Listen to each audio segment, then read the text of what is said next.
विष्णु पुराण प्रथम अंश का 5वां अध्याय अविद्यादि विविध सर्गों का वर्णन। श्री मैत्रेयी जी बोले, हे द्विजराज, सर्ग के आदि में भगवान ब्रह्मा जी ने पृथ्वी, आकाश और जल आदि में रहने वाले देव, ऋषि, पितृगण, दानव, मनुष्य, तिर्यक और वृक्षादि को जिस प्रकार रचा तथा जैसे गुण, स्वभाव और रूप वाले जगत की रचना की, वह सब आप मुझसे कहिए। श्री पराशर जी बोले, हे मैत्रेय, भगवान विभु ने जिस प्रकार इस सर्ग की रचना की, वह मैं तुमसे कहता हूँ, सावधान होकर सुनो। सर्ग के आदि में ब्रह्मा जी के पूर्ववत सृष्टि का चिंतन करने पर पहले अबुद्धि पूर्वक तमोगुणी सृष्टि का आविर्भाव हुआ। उस महात्मा से प्रथम तम, मोह, महामोह, तामिस्त्र और अंधतामिस्त्र नामक 5 पर्वा अविद्या उत्पन्न हुई। उसके अध्ययन करने पर ज्ञान शून्य, बाहर भीतर से तमोमय और जड़ नगादि रूप 5 प्रकार का सर्ग हुआ। वराह जी द्वारा सर्वप्रथम स्थापित होने के कारण नगादि को मुख्य कहा गया है, इसलिए यह सर्ग भी मुख्य सर्ग कहलाता है। उस सृष्टि को पुरुषार्थ की असाधिका देखकर उन्होंने फिर अन्य सर्ग के लिए ध्यान किया तो तिर्यक स्त्रोत सृष्टि उत्पन्न हुई। यह सर्ग तिरछा चलने वाला है, इसलिए तिर्यक स्त्रोत कहलाता है। ये पशु पक्षी आदि नाम से प्रसिद्ध है और प्रायः तमोमय, विवेक रहित, अनुचित मार्ग का अवलंबन करने वाले तथा विपरीत ज्ञान को ही यथार्थ ज्ञान मानने वाले होते हैं।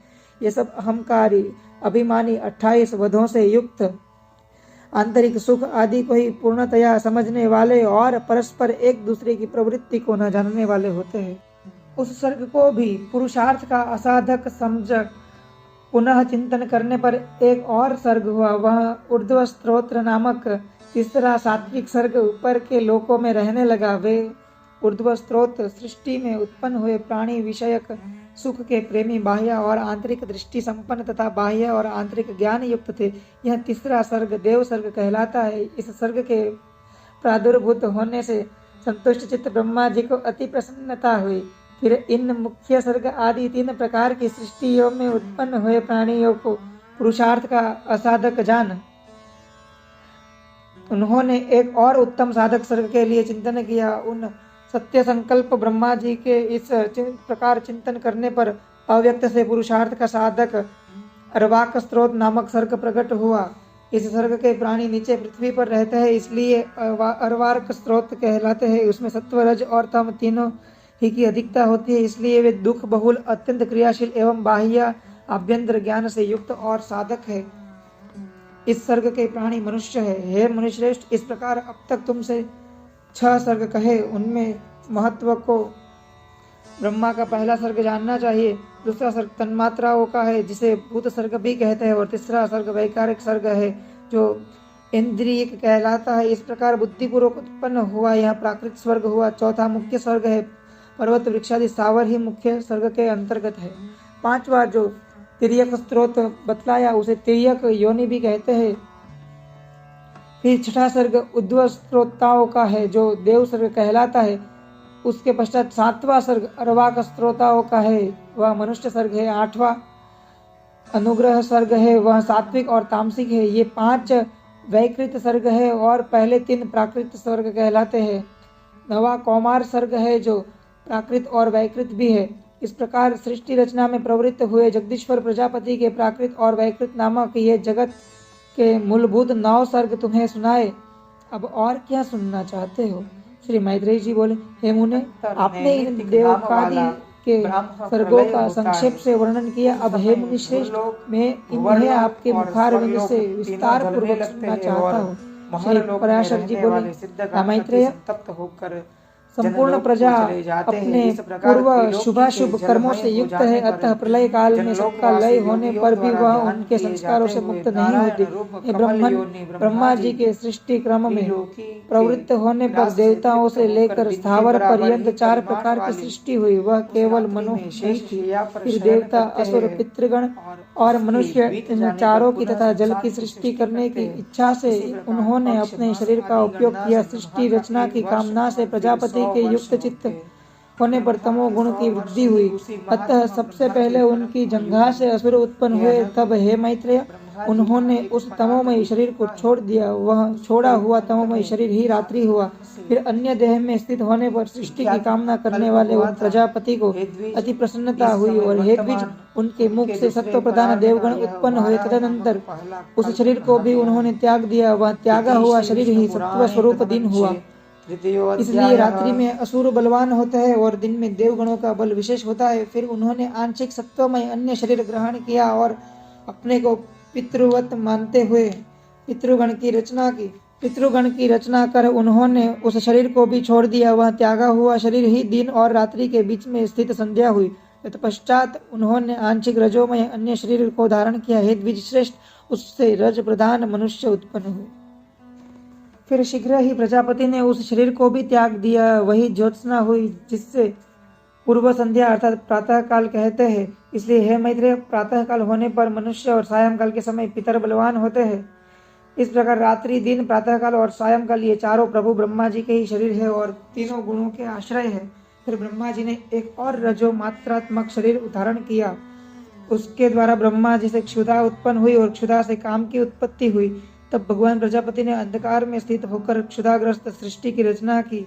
उसमें बड़े कुरूप और दाढ़ी मूछ वाले व्यक्ति उत्पन्न हुए। वे स्वयं ब्रह्मा जी की ओर ही दौड़े। उनमें से जिन्होंने यह कहा कि ऐसा मत करो, इनकी रक्षा करो, वे राक्षस कहलाए। और जिन्होंने कहा हम खाएंगे, वे खाने की वासना वाले होने से यक्ष कहे गए। उनकी इस अनिष्ट प्रवृत्ति को देखकर ब्रह्मा जी के केश सिर से गिर गए और फिर पुनः उनके मस्तक पर आरूढ़ हुए। इस प्रकार ऊपर चढ़ने के कारण वे सर्प कहलाए और नीचे गिरने के कारण अहि कहे गए। तदनंतर जगत रचयिता ब्रह्मा जी ने क्रोधित होकर क्रोधयुक्त प्राणियों की रचना की। वे कपिश वर्ण के अति उग्र स्वभाव वाले तथा मांसाहारी हुए। फिर गान करते समय उनके शरीर से तुरंत ही गंधर्व उत्पन्न हुए। वे वाणी का उच्चार करते अर्थात बोलते हुए उत्पन्न हुए, इसीलिए वह गांधर्व कहलाए। इन सब की रचना करके भगवान ब्रह्मा जी ने पक्षियों को उनके पूर्व कर्मों से प्रेरित होकर स्वच्छंदता पूर्वक अपनी आयु से रचा। तदनंतर अपने वक्ष स्थल से भेड़, मुख से बकरी, उदर और पार्श्व भाग से गौ, परओं से घोड़े, हाथी, गधे, वनगाय, मृग, ऊंट, खच्चर और न्यंकु आदि पशुओं की रचना की। उनके रोमों से फल मूल और रूप औषधियां उत्पन्न हुई। हे द्विजोत्तम, कल्प के आरंभ में ही ब्रह्मा जी ने पशु और औषधि की आदि की रचना करके फिर त्रेता युग के आरंभ में उन्हें यज्ञादि कर्मों में सम्मिलित किया। गांव, बकरी, पुरुष, भेड़, घोड़े, खच्चर और गधे ये सब गांवों में रहने वाले पशु है। जंगली पशु ये है श्वापद, 2 खुर वाले हाथी, बंदर और 5वें पक्षी, 6ठे जल के जीव तथा 7वें सरीसृप आदि। फिर अपने प्रथम मुख से ब्रह्मा जी ने गायत्री, ऋक्, त्रिवृत्सोम, रथंतर और अग्निष्टोम यज्ञों को निर्मित किया। दक्षिण मुख से यजु, त्रेष्टुप्छंद, पंचदशतोम, बृहत्साम तथा उक्त की रचना की। पश्चिम मुख से साम, जगती छंद, सप्तदशोत्तम, वैरूप और अतिरात्र को उत्पन्न किया तथा उत्तर मुख से 21स्तोम, अथर्ववेद, आप्तर्योमान, अनुष्टुप छंद और वैराज की सृष्टि की। इस प्रकार उनके शरीर से समस्त ऊंच नीच प्राणी उत्पन्न हुए। उन आदि कर्ता प्रजापति भगवान ब्रह्मा जी ने देव, असुर, पितृगण और मनुष्यों की सृष्टि कर तदनंतर कल्प का आरंभ होने पर फिर यक्ष, पिशाच, गांधर्व, अप्सरागण, मनुष्य, किन्नर, राक्षस, पशु, पक्षी, मृग और सर्प आदि संपूर्ण नित्य एवं अनित्य स्थावर जंगम जगत की रचना की। उनमें से जिनके जैसे जैसे कर्म पूर्व कल्पों में थे, पुनः पुनः सृष्टि होने पर उनकी उन्हीं में फिर प्रवृत्ति हो जाती है। उस समय हिंसा, अहिंसा, मृदुता, कठोरता, धर्म, अधर्म, सत्य, मिथ्या ये सब अपनी पूर्व भावनाओं के अनुसार उन्हें प्राप्त हो जाते हैं। इसी से ये उन्हें अच्छे लगने लगते हैं। इस प्रकार प्रभु विधाता ने ही स्वयं इंद्रियों के विषयभूत और शरीर आदि में विभिन्नता और व्यवहार को उत्पन्न किया है। उन्हीं ने कल्प के आरंभ में देवता आदि प्राणियों के वेदानुसार नाम और रूप तथा कार्य विभाग को निश्चित किया है। ऋषियों तथा अन्य प्राणियों के भी वेदानुकूल नाम और यथा योग्य कर्मों को उन्हीं ने निर्देश दिया है। जिस प्रकार भिन्न भिन्न ऋतुओं को पुनः पुनः आने पर उनके चिन्ह और नाम रूप आदि पूर्ववत रहते हैं, उस प्रकार युगादि में भी उनके पूर्व भाव ही देखे जाते हैं। श्री श्रीषा शक्ति से युक्त वे ब्रह्मा जी सृज्य शक्ति की प्रेरणा से कल्पों के आरंभ में बारंबार इस प्रकार